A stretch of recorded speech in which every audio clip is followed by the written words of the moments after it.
¿Recordáis cuando decía esto? A ver, no quiero hablar de la verosimilitud poniéndola como un concepto absoluto al que llegas de una manera objetiva. No, cada uno tenemos, como os he dicho, un umbral de credulidad y nos creeremos unas cosas u otras y por tanto la verosimilitud se verá más o menos amenazada. ¿Y esto otro?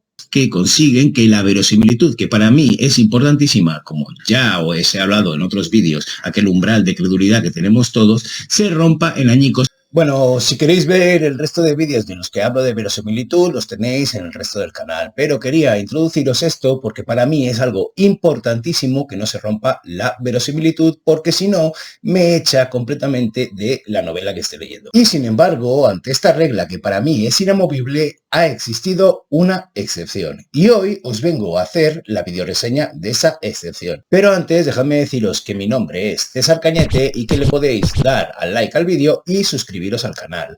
Ahora os voy a hablar de la trilogía del cuarto mono. Aquí vamos.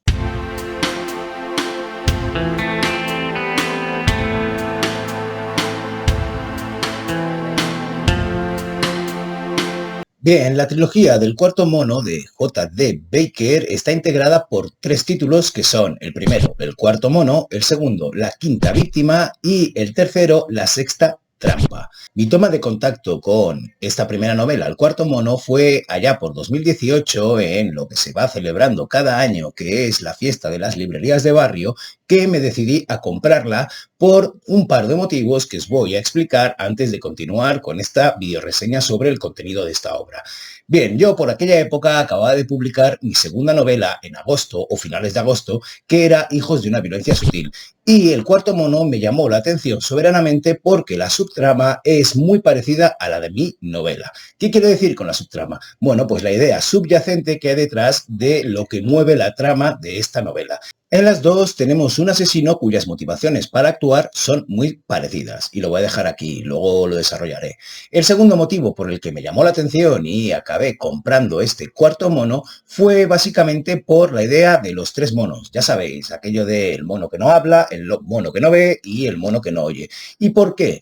Porque yo en mi máster, en mi trabajo final de máster, que yo sí lo hice, no como Cifuentes, tenía que proyectar una colección o una edición de un libro. Y mi colección se tituló Colección Narradores Imposibles. No me voy a meter mucho, pero os diré que el logo de esa colección era el mono que no habla, porque si es un narrador imposible, pues el mono que no habla. De cualquier manera, estas dos coincidencias hicieron que me lanzase directamente a comprar el cuarto mono y os diré que también, para añadir un tercer motivo, mi querencia, mi gusto por la novela negra y a ver qué era lo que me encontraba en este cuarto mono. Bien, dicho esto, dejadme daros 4 pinceladas sobre la trama de la primera novela, al menos. Aquí tenemos la típica historia de un detective, Sam Porter, que va a ser nuestro héroe, que se enfrenta a un asesino en serie. Sin embargo, este asesino en serie es un asesino en serie muy sui generis. A diferencia de los asesinos en serie que podemos conocer en la vida real,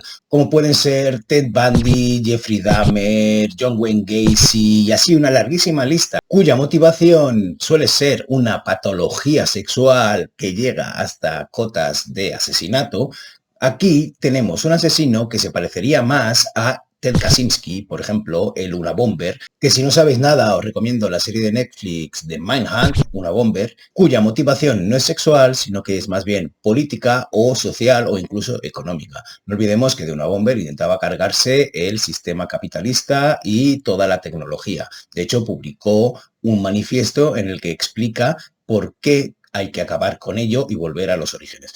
Pero no me voy a liar. Nuestro cuarto mono, que así se llama el asesino en serie de esta novela, se dedica a dejar a las víctimas habiéndoles arrancado un ojo, la oreja y la lengua. Y estas partes del cuerpo envueltas en cajitas blancas con un cordelito negro las envía luego por correo al ser querido más cercano de la víctima, para hacerle pagar por los pecados cometidos. Bueno, como veis, hasta aquí me parece una premisa lo bastante atractiva como para zambullirnos directamente en la historia de la novela y seguir las andanzas de Sam Porter cuando intenta averiguar quién es este cuarto mono, quién está detrás y quién ha hecho lo que ha hecho. ¿Y cómo lo hará? Pues lo hará a través de un diario, sobre todo, que ha recibido del supuesto asesino, en el que podrá ir desentrañando en paralelo lo que sucede en la realidad con lo que sucedió en el pasado de nuestro asesino. Hasta aquí esas 4 pinceladas, aunque me parece que os he contado bastante. De cualquier manera, ahora me gustaría hablaros de la estructura de esta obra y de cómo consigue que la lectura y el ritmo sea súper rápido y súper ágil y siempre quieras seguir leyendo hasta el final, sin importar que esa verisimilitud de la que os hablaba al principio quede rota en añicos por los superpoderes de este asesino tan eficaz. Bien, para empezar, los capítulos son cortitos y están enlazados con un personaje, como sucedía, por ejemplo, en Juego de Tronos, además de que nos pone el día de la investigación, cuántos días lleva y la hora en el que acontece lo que nos va a narrar en ese capítulo. A estas características de capítulo hay que añadir que casi siempre el autor intenta acabar con un recurso muy manido que se llama cliffhanger, o en español es un momento culminante en el que deja el suspense, la intriga del lector a esta altura para interrumpirla con la siguiente línea argumental en el siguiente capítulo con otro personaje y nos deja con las ganas de seguir leyendo. Estoy seguro de que sabéis de qué hablo porque muchísimas series de televisión de intriga han utilizado 1000 veces este recurso para dejarnos con las ganas hasta la semana siguiente de ver el próximo capítulo. Una de ellas, por ejemplo, era Prison Break, que era especialista en cliffhangers con mejor o peor solución. Yo os diré que a mí las soluciones que daba de capítulo a capítulo me acabaron sacando de la serie y no acabé la primera temporada. Y esto os pongo un ejemplo. De esta manera, con esta forma de los capítulos, consigue 2 cosas. Por un lado, que se lea muy rápido porque los capítulos son cortos, y por otra, que te estés mordiendo las uñas por saber qué pasa, porque cada capítulo te deja con ganas de saber más. Y en ese sentido es súper efectivo. Por otro lado, además de que la estructura es lineal, es decir, no suele haber saltos en el tiempo, las cosas se intercalan con ese diario del que os hablaba al principio y que en la primera novela me pareció magistral y que se extiende en las siguientes novelas, es decir, en la quinta víctima y en la sexta trampa, aunque tienen un peso un poco menor en comparación con la primera. Os voy a decir que para mí, solo el diario, si lo extraes de la primera novela, ya es una novela por sí mismo, que es incluso mejor que lo que está sucediendo y te está narrando en esa primera novela. Pero vamos ahora a la trama por encima, o a la estructura, mejor dicho, por encima, y os diré que la primera novela, El cuarto mono, es autoconclusiva, todo y que deja cosas abiertas para la segunda novela, aunque sospecho, leyendo la trilogía, que lo que tenía proyectado en un principio nuestro autor cambió a partir de la segunda novela y la tercera novela. Pero eso son ollas que yo me he hecho al leer la trilogía, así que no le hagáis mucho caso. Vamos a lo que os decía, la estructura superior. Eso de que la primera novela es autoconclusiva, pero la segunda es una novela bisagra que nos sirve para reintroducir toda una trama nueva que tenga puntos en común con esa primera novela para que no se aleje tanto de la historia, pero que cuando acaba nos lo deja en un cliffhanger flipante que nos obliga a tener que esperar a la siguiente novela, cosa que esto con la primera no pasaba porque era autoconclusiva, mientras que la segunda es un final abierto para culminar en una tercera novela. Os diré que esto me parece, además de muy arriesgado, no es algo que me moleste, también os diré eso, pero que quizá funcionaría mejor si las cerrase bien todas. Pero eso es un gusto personal, así que cada cual que coma las lentejas de su casa. Bien, ¿y qué sucede o creo que ha sucedido conforme he ido leyendo cada una de estas partes? Me parece, me da la sensación, después de haber acabado esta trilogía, que se plantó una semilla con el cuarto mono y a partir de ahí empezó una espiral de excesos tan enorme que culminó en esta tercera novela que es La sexta trampa. Algo así, por ejemplo, como leerse El silencio de los corderos, que es bastante verosímil, bastante creíble, que está con bastante los pies en el suelo, y leerse luego Aníbal, en el que nuestro antihéroe, el señor o el doctor Aníbal Lecter, se ha convertido poco menos que en un auténtico, yo qué sé, superhéroe. Y si luego me pones la serie de Aníbal, donde sale Mika Madsen haciendo de Aníbal Lecter, en el que aquello ya es una auténtica locura de sangre y destrucción, ya se me va todo, o por lo menos a mí, ese umbral de credulidad que os decía al principio y que os he dicho en otros vídeos, a tomar viento.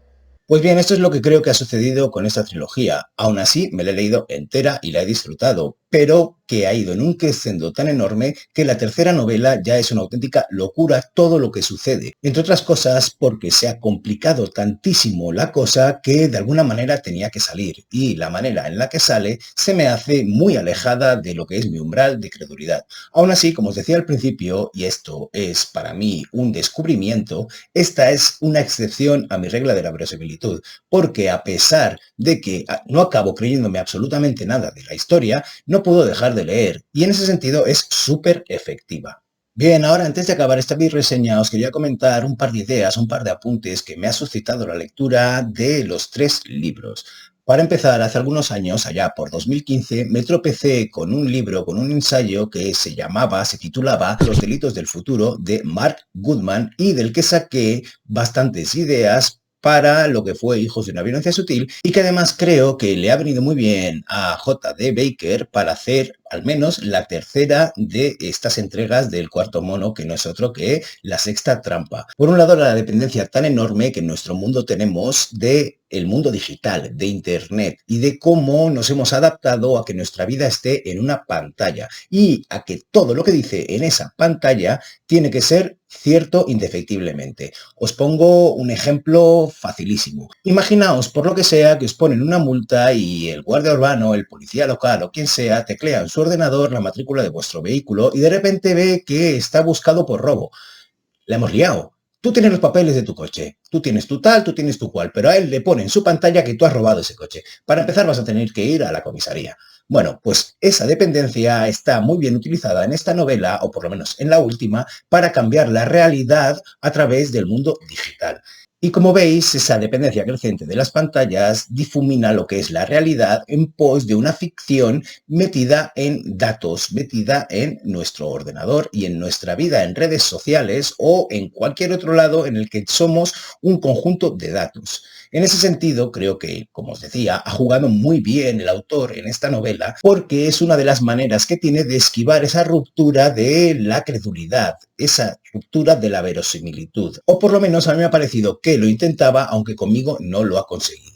La segunda cosa que quería comentar es que yo, como lector, igual no he disfrutado tanto de estas 3 novelas porque ha habido un momento en que no me las he creído. Aunque sí que he acabado la trilogía y sí que me he leído en 3 días una novela como La sexta trampa que tiene 600 páginas. Así que no podré decir que no la he disfrutado. Pero en mi caso, si fuese editor, vería el potencial de esta novela y aquí es donde se rompería el punto, tendríamos una fractura entre lo que son el gusto del lector y la necesidad del editor de encontrar libros atractivos para vender en su editorial. De cualquier manera, si a mí me hubiesen mandado a hacer un informe de lectura sobre esta trilogía, os puedo asegurar que por más pegas que le he puesto durante toda esta videoreseña, hubiese recomendado muy mucho su publicación, porque es difícil encontrar ese nivel de enganche y que no haya una decepción, como me ha sucedido con muchos libros que son muy exitosos, pero que esa ruptura con la verosimilitud no la he podido esquivar. En este caso sí que la he esquivado y he disfrutado mucho con esta trilogía. Me pasó, por ejemplo, esto de no poder esquivarlo con La verdad sobre el caso de Harry Quebert, que se me rompió la verosimilitud en un momento dado de la novela y ya no pude continuar. Bueno, sí, me la acabé, pero la desprecié, no me gustó nada. Y sin embargo, aquí, a pesar de que ha habido una ruptura de la credulidad, en un momento dado y sobre todo a partir de la segunda novela, no me creía nada de lo que me estaba contando, continué leyendo y no solo acabé la segunda novela, sino que compré la tercera y la acabo de terminar en 3 días. Así pues, si yo fuese editor, por más que como lector no me funcione la historia y la trama y me parezca toda una auténtica locura, sí que recomendaría publicarla. Bueno, y hasta aquí la videoreseña de hoy, de una trilogía. Espero que no os haya parecido confuso, que haya saltado de una cosa a otra, pero es que tampoco he querido ahondar mucho en la trama ni en la historia de estas 3 novelas porque os invito a que la leáis si os apetece y porque me parece que destripar una novela con tantos cliffhangers, con tantos giros de guión, con tanta historia, pues no os haría bien como lectores ni a mí como un tipo que quiere hacer reseñas en YouTube.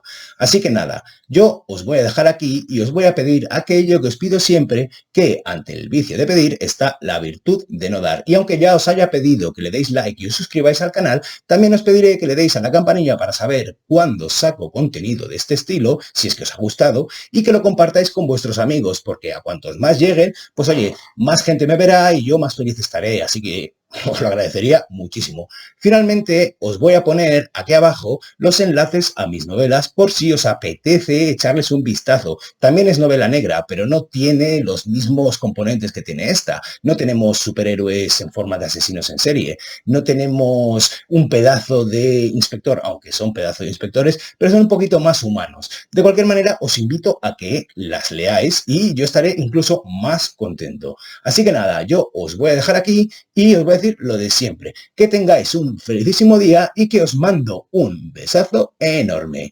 ¡Mua!